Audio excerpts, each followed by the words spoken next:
this morning. I especially want to thank Reagan, who's back there by herself. Good work, Ray. Good work.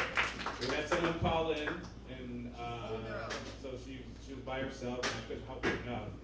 I took my 3-day coffee training, but it was pretty much, I can do drip coffee. I can't do So I want to welcome everyone to the Elmira Tea and Coffee House. I'm Randy Reed, and in this role, I am the business development manager for Capabilities, which actually runs this coffee shop. And I help, along with tons of other people over at Capabilities, create this coffee shop for everyone to enjoy. So I want to thank you guys for coming out. So probably maybe 2 weeks ago, Sky and I were in here chopping it up about life, and kids, and everything else. And he said, I want to do a Black History event.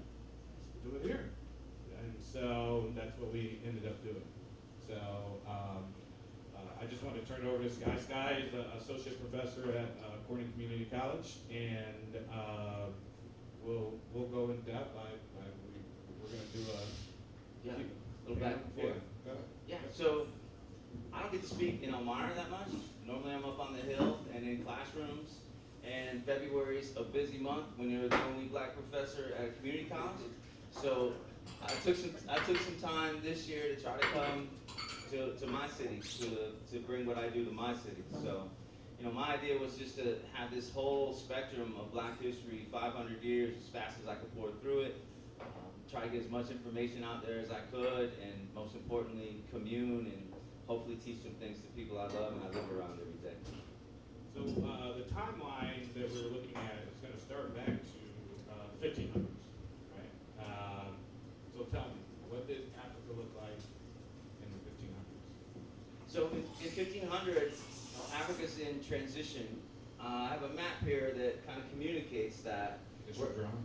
That is my drawing. My mom's laughing. She's an artist. You could have drawn it, Mom. So Africa's in transition. It's at a point where the three great Sahelian kingdoms, Ghana, Mali, and Songhai, are coming to an end. We're in the age of exploration. You all know the date 1492, right? Now the earth is going to shrink very quickly. This map shows the various kingdoms that are in place at the time, the most dominant of which is Songhai. The Sahara Desert's full of Tuaregs in different groups. And it's a huge event that actually takes place in the 14th century, where a king called Mansa Musa from the Malayan Empire will make a Hajj across the desert. He'll stop in Cairo. He's carrying so much gold that he literally has to empty it, and creates an inflation in the Mediterranean world for 10 years. Quickly, the rest of the world is curious about how much gold exists in Black Africa. So the Crusades, which is in the middle of this era, is really the beginning of European curiosity for what's in Black Africa. I often say in class that the Crusades turned Europeans out. They suddenly have all these spices, they suddenly have all these access to things they've never even conceived before. And the challenge for them is going to be, how do we keep those things? How do we get to those things? How do we bypass Muslim middlemen to buy those things and acquire those things cheaply? So how and why did the slave trade begin? So the slave trade existed within Africa. There's a domestic slave trade that is throughout the continent. The Arab slave trade takes Black Africans across the desert into the Arabian Peninsula. That's very fluid. There's localized slave trades, but the slave trade itself was a byproduct of European expansion. So I'm just going to step backwards very quickly. The way the globe shrinks quickly is Portugal is able to design a ship. It's called a caravel. And the caravel is the equivalent of the internet, the railroads. It is this enzymatic force that quickly allows Europeans to shrink this globe. So in the 1440s, the Portuguese will use this caravel to sail around. I'll flip this. Now you're going to have to turn your head sideways. To sail around these Cape Verde islands, around the coast of West Africa, and penetrate the West African coast.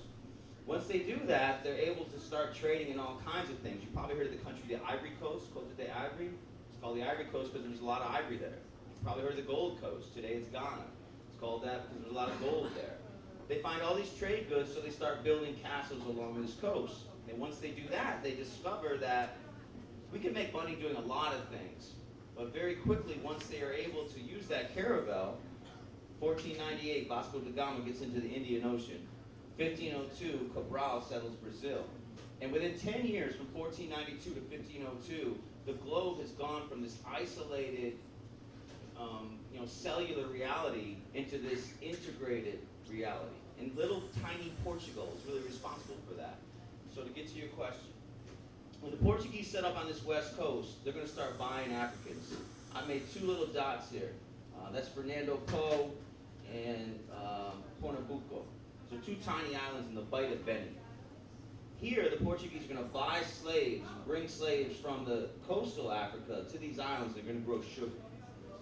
All right, they're going to experiment using massive numbers of black Africans to grow sugar in mass.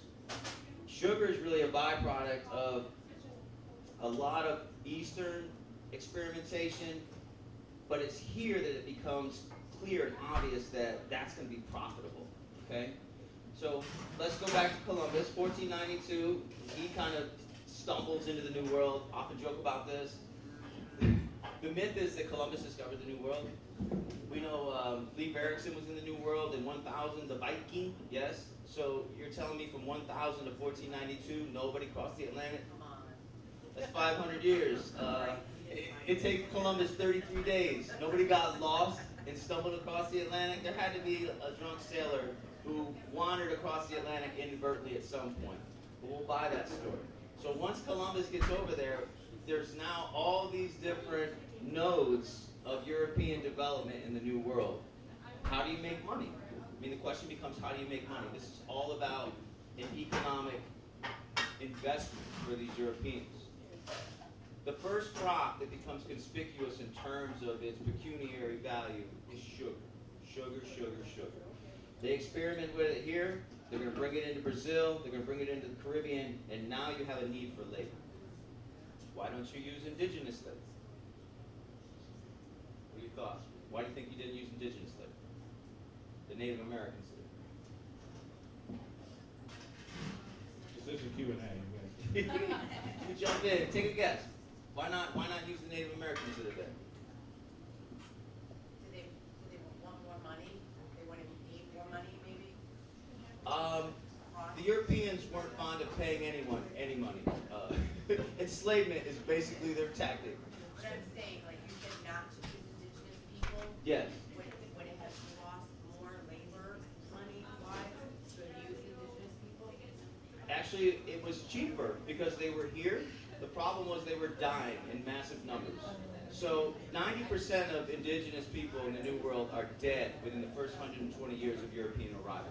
It's the largest mass extinction in modern human history, right? 20% of the earth dies in 120 years. So they try to use indigenous labor, but they're so susceptible to disease that it's not going to work. So then it becomes obvious they're not going to do the work. Where can we find the labor to do the work? Africa seemed to be the natural repository for that labor. Early on, slaves were really expensive, really expensive. So if you're going to get into sugar, you have money, right? Tobacco's a poor man's crop. Cotton's a poor man's crop. Sugar's a rich man's crop.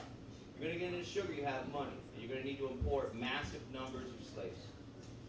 I'll sum up by saying this. 12 to 15 million Africans are taken from the continent and brought to the New World. The pre-industrial machines of the New World. Only 400,000 of those come to North America. Only 400,000. Tiny number. The vast majority are going to go into the sugar industry, South America, in the Caribbean in particular. And you take this tiny region in Brazil. I didn't draw it. I should have. This tiny region is called the Bahia in the north. It's called the Bahia. 4 million Africans go to the Bahia alone for sugar plantations. So, moving to North America, and, in terms of its involvement, how is slavery necessary? So if we push this story forward, from 1500 to 1600, the Spanish dominate. La Impera Negra is the dominant empire. You know, we always study British North America, but the truth is the British don't have it together. You have Catholics killing Protestants for 100 years. They're just not in the game. The Spanish dominate, and the Portuguese are in a close second. The British can't really figure it out. They're going to try a settlement in Newfoundland that'll fail. Most of you have probably heard of the Roanoke settlement that they tried, that fails. And then finally, in 1607, they have success in Jamestown. North America is really not a curiosity for the European powers because they want gold and silver, and you can't grow sugar here unless you're in Louisiana or in the deep south, right? Sugar won't grow here. So North America doesn't have conspicuous financial immediate reward. So it's not as sought after immediately. And then suddenly in 4 years, you get this quick succession of competition for North America. In 1607, the English are going to settle Jamestown, okay? You probably heard of this place. The first blacks come to Jamestown in 1619. It's a very important date in Black American history. It represents the first time that black folks are on the North American continent. We call them the charter generation. They're not all slaves. Some of them are indentured servants. We'll move through this a little quicker. The most famous is Anthony Johnson. You have a lot of time. Anthony Johnson comes in 1621. He's an indentured. He works his way to buy his freedom because it's all about capitalism until it becomes about racism. And then Anthony Johnson's able to buy a massive plantation in Virginia, and he names it Angola, which tells you where he's from, right? So if I were to flip back, this is Angola, okay? This is Angola on the coast. The story of those first 20 Africans is fascinating.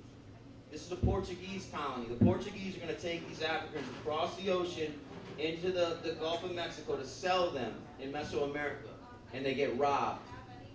Okay? They get jumped. They get robbed by pirates. 3 pirate ships steal everything they have, including their slaves. One of those ships makes its way up the coast, selling all of the goods and materials and people. And it gets to Jamestown in 1619, and John Rolfe buys them. He calls them 20 Nagars in his books, 20 Nagars. And they become the first blacks, the charter generation. Anthony Johnson becomes the most famous. I got an important person here, his name's John Punch. In 1640, John Punch runs away with 2 white indentures in Virginia. They're all captured. The 2 whites are given 7 more years on their sentence. John Punch is made a slave for life based upon his race. It's the first codified example of blackness equally lifetime slavery in colonial America, the John Punch case. I'm deferring to Jennifer. So, a slave society is a society that can't function without slaves. It's born of slaves. By the time we get to 1750 in this region, it's all about slavery. The Chesapeake, which is Maryland and Virginia, tobacco, tobacco, tobacco, tobacco, tobacco. Smoke builds this place. There's a story of 2 brothers that grew 3 tons of tobacco in 1 year. Tobacco builds this place. I'm jumping north, 1608. We're going to Canada. The natives call it Quebec, K-E-B-E-C. Up north, the Haudenosaunee or the Iroquois, which is the country we're in right now, and the Huron